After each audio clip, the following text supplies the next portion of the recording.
আসসালামু আলাইকুম। আজকে আপনাদের সাথে এমন একজনের পরিচয় করাই দিব আমি, যে মিশরে আসার পরে দালালরা কিরকম ধোঁকা দিছে দেখেন। আপনারা দেখেন একজন লোকেরে, অসহায় লোকেরে দালালে কত টাকা নিছে এবং কি কি বলছে, কত টাকা বেতনের কথা বলছে, আপনারা নিজের মুখে শুনেন ওনার কাছ থেকে কত বড় ধোঁকা দিছে। তো এই ভিডিওর দ্বারাতে আসলে যারা যারা আসবেন এরা উপকৃত হবেন আর জেনে বুঝে আসবেন ইনশাল্লাহ। এই যে ভাই, এই ভাইয়ের কাছে আপনারা শুনেন। আসসালামু আলাইকুম ভাই। আসসালামু আলাইকুম। ওয়ালাইকুম আসসালাম। তো ভাইয়ের নাম কি? আমার নাম আনসার আলী শেখ। আনসার আলী শেখ। তা আপনার দেশের বাড়ি কোথায়? সাতক্ষীরা। সাতক্ষীরা। জি। আপনার বাড়িতে কে কে আছে? বাড়িতে আছে আমার এক ছেলে, এক মেয়ে আর ওয়াইফ। একটু জোরে বলেন। হ্যাঁ, হ্যাঁ। আচ্ছা আচ্ছা। তা আপনি যে আপনার কথা শুনছি, আমরা শুনে এই জন্য আপনারে আনছি জি। যে দালালরা নাকি আপনার সাথে অনেক প্রতারণা করছে। তা আপনি এখানে আসছেন, আপনার কি বলে আনছে এবং কত টাকা নিছে এটা বলেন। আমার বলছে যদি গার্মেন্টসের কাজ জানো তাহলে 45 থেকে $350-400 বেতন হবে। আচ্ছা। আর যদি আমি মেশিন না চালাতে পারি তাহলে হেল্পারি করলেও আমার 35 বাংলাদেশ টাকার 35,000 মতো বেতন হবে। এইভাবে বলিয়ে আমাকে পাঠাইছে। আর এখানে এসে দেখি যে 35,000 তো দূরের কথা, 4,000 পাউন্ড বেতন আমার এখন। একটা কাজ দিয়েছে, 4,000 পাউন্ড বেতন। এখানে হেল্পারের তো কোনো চাহিদা নাই। আর তারপরে 4,000 পাউন্ড বেতন আর $90 ঘুষ দেওয়া লাগবে, এই বলি দেশে আমার। আচ্ছা আচ্ছা। আর নিচে কত টাকা আপনার কাছ থেকে? আমার কাছে টাকা নিচে টোটাল 4,65,000। মিশরে আসতে 4,65,000 টাকা নিচে আপনার কাছ থেকে? মিশরে আসতে মিশরে আমি মূলত যেতে চাইছিলাম না, কিরগিজস্তানে যাওয়ার জন্য টাকা কন্ট্যাক্ট ছিল 4,50,000। পরে মিশরে আসার কথা বলছে, আমি দেখতে আমার টাকা মাইজ যাবে না, তাই আমি মিশরে আসছি। আসার পরে এই কথা বলছে, তাই তাহলে আপনি একটা জিনিস তো জানেন, আসছেন যেহেতু, কতদিন হয়েছে আসছেন? তা 3 মাস চলতেছে। 3 মাস চলতেছে। তা আপনি একটা জিনিস তো জানেন যে মিশরে গার্মেন্টসের কাজ ছাড়া কোনো কাজ নাই। না, আমি কাজ তো আছে, আমি এটা জানতাম না। এখানে আসার পরে তো জানেন? আসার পরে জানি আমি। আচ্ছা আচ্ছা। কাজ আছে কিন্তু ওইরকম বেতন নাই। এরাই কিন্তু অন্যান্য দেশে যায় কাজ করে। জি।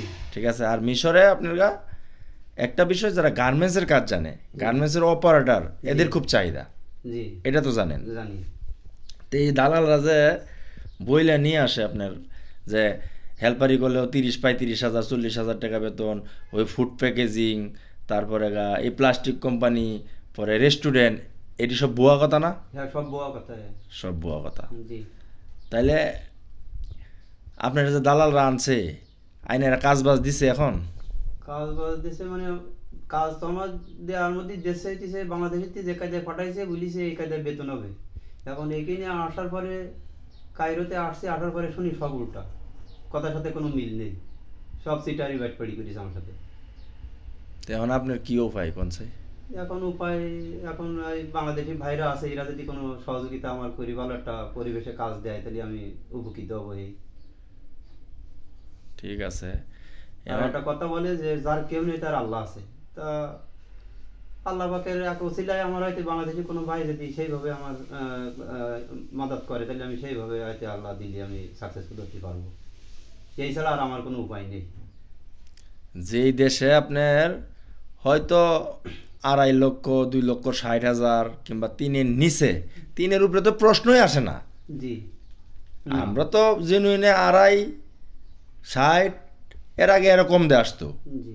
আর আপনার কাছ থেকে 4 লাখ কত নিছে? 65,000। 4,65,000 টাকা নিছে। এই মুরব্বীর কাছ থেকে 4,65,000 টাকা নিছে। এটা মার্ডার করে লাইছে তো পুরা। এর পরেও কোনো কাজ দেয় নাই। আইসা এরা ঘুরতেছে।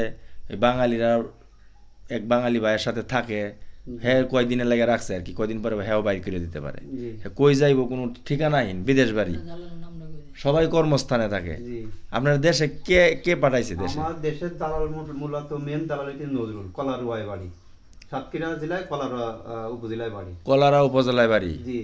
সাতক্ষীরা কলারা উপজেলায় বাড়ি। নাম হইছে নজরুল। নজরুল। সে আপনারে পাঠাইছে? হ্যাঁ, আপনার মানে কি প্রথম দালাল আর কি? হ্যাঁ, আমার প্রথম দালাল ওই। এর সাথে আপনার কন্টাক্ট হইছে? হ্যাঁ, ওর সাথে কন্টাক্ট, আর ওর কাছে টাকা দিছি আমি। আর আমি ওই কি মূলত এই দালালি পেশায় করে? আর মূলত দালালি ব্যবসা করে। আর আমার মূলত হোটেল আল সাহারায় আমার ওইখান থেকে টাকা নিয়েছিল 2.5 লক্ষ টাকা। ওর সাথে ঢাকা এক পোলা ছিল, তার নামে দিছে মোহাম্মদ আলী।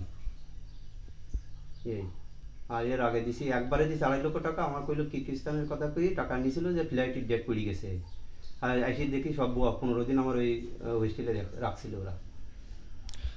তো এই যে এরকম একটা মুরব্বী মানুষ রে, মোটামুটি বয়স হয়ে গেছে, বয়স 50-এর কাছাকাছি, তো এই লোকটারে বাড়িতে ওর সন্তানাদি আছে। প্রতারণা করেছে যে কিরগিজস্তানে যাওয়ার জন্য আমারে দিছে মেডিকেলের টাকা নিয়েছে বুয়া। তারপরে মনে করেন যে ম্যান পাওয়ার করবে, সেই হিসাবে টাকা চাইছে আমার কাছে 70,000। সেই 70,000 আমি ইসলামী ব্যাংকের মাধ্যমে তার অ্যাকাউন্টে দিছি আমি 70,000। অথচ সে ম্যান পাওয়ারও কিছু না, মেডিকেলও কিছু না, সব বুয়া। আমার সাথে এই প্রতারণা করেছে এই নজরুল, বাড়ি পলারোয়া। আর আমার মূলত এর সাথে যোগাযোগ হয়, ওর ওই এক শালা আছে, তার নাম অপু। ওই অপু থেকেই আমার এর সাথে যোগাযোগ করাই দিয়েছিল। ও অপু আমার সাথে সিটারি করেছে। সে খুলনা একটা সরকারি ছোটখাটো সরকারি চাকরি করে। আপনারা কি কইয়াম ভাই, এরকম প্রতারণা। যাই হোক, এখন আসছে দেখি এই বাইরে কোনো ব্যবস্থা আমরা করে দিতে পারি কিনা, চেষ্টা করাম। যদি হয় তো হইল, হ্যাঁ চেষ্টা করে দেখি। কারণ আমি সবসময় আমার ভিডিওতে বলি যে গার্মেন্টসের কাজ জানা ছাড়া কেউ আসবেন না এখানে। আপনার কাছ থেকে 20,000 টাকা একজনে লাভ করে খাইব, আর আপনার জীবনটাই তো বরবাদ করে দিল। ঠিক আছে না, মিথ্যা কথা কইয়া আপনার জীবনটাই বরবাদ করে দিল। তো ভাই আমার জীবন তো নষ্ট করেছে। আজ যেন বাংলাদেশি কোনো ভাইকে এরকম যেন প্রতারণার শিকার না হয়, আর এরকম যেন আমার মতো বিপদে যেন কেউ না পড়ে। এই হচ্ছে আমি বাংলাদেশের সকল ভাইকের কাছে আমার অনুরোধ, দাবি। যদি কেউ প্রতারণা করি, আজ যেন বাংলাদেশে কোনো ভাইকের সাথে এত টাকা দিয়ে এভাবে দালালের জন্য প্রতারণা না শিকার হয়। হ্যাঁ, আর যদি কেউ আসে তাহলে আপনার ওই গার্মেন্টসের কাজ যারা জানে, অপারেটর, এরা আসে। এই যে এরকম তুর্কি, এই তুর্কিতে মনে করেন সবাই 50-এর উপরে বেতন পা গার্মেন্টসে পাইতেছে না। এখানে এই যে ফোর্থ সাইড আছে, তারপরে ইসমাইলিয়া আছে, এসব জায়গাগুলোত কিন্তু 40+ বেতন এটি মধ্যে সব জায়গায়। ঠিক আছে, এই তুর্কিতে 50-60। আমার এক বন্ধু গল্প করলো, হ্যাঁ ভাই ওই যে গাওদার ভাই বেতন বললো 60,000 টাকা প্রতি মাসে, 60-70,000 টাকা বেতন পাই তুর্কিতে। 60,000 টাকা আপনার পরিচিত আছে না, যে 60,000 টাকা ওটা। ঠিক আছে, তে যাই হোক, আসছেন ভাই, কষ্ট করে আসছেন, দেখি কোনো ব্যবস্থা করে দেওয়া যায় কিনা। আর এই ভিডিও যারা দেখতেছেন, এই ভাইয়ের হেল্প করতে চেষ্টা করবেন। এই ভাইয়ের নিচে দিয়ে বাংলাদেশের নাম্বার দেওয়া থাকবে। যদি কারো মনের মধ্যে অতটুকু আসে যে হ্যাঁ বাইরে আমরা একটু সাহায্য সহযোগিতা করি, এই ভাইয়ের ওয়াইফ বাংলাদেশে অসুস্থ, কি অসুস্থ জানি, হার্টের সমস্যা, তে এই ভাইয়ের নাম্বার দিয়ে দিব। ওই নাম্বারে যোগাযোগ করে যদি কোনো বিকাশ নাম্বার দেয়, ওই ভাইয়ের ছেলের নাম্বার, হ্যাঁ ছেলের নাম্বার দিয়ে দিব। যদি বিকাশ, ওইটা তো হয়তো বিকাশ খোলা নাই, ওর সাথে যোগাযোগ করে যদি কেউ হেল্প করতে চায় তে কইরেন, সমস্যা নাই। আর আমরা এখানে যতটুকু পারি সহযোগিতা করবো, এবং এই বাইরের একটা কাজের ব্যবস্থা ইনশাল্লাহ আমরা করে দিব ইনশাল্লাহ। তা সবাই ভালো থাকেন, সুস্থ থাকেন, আর কেউ এরকম প্রতারণায় শিকার হইবেন না। যাই না শুনে আসবেন, আর গার্মেন্টসের কাজ জানা ছাড়া কেউ আসবেন না, কখনো না। ঠিক আছে, আসসালামু আলাইকুম রহমতুল্লাহ।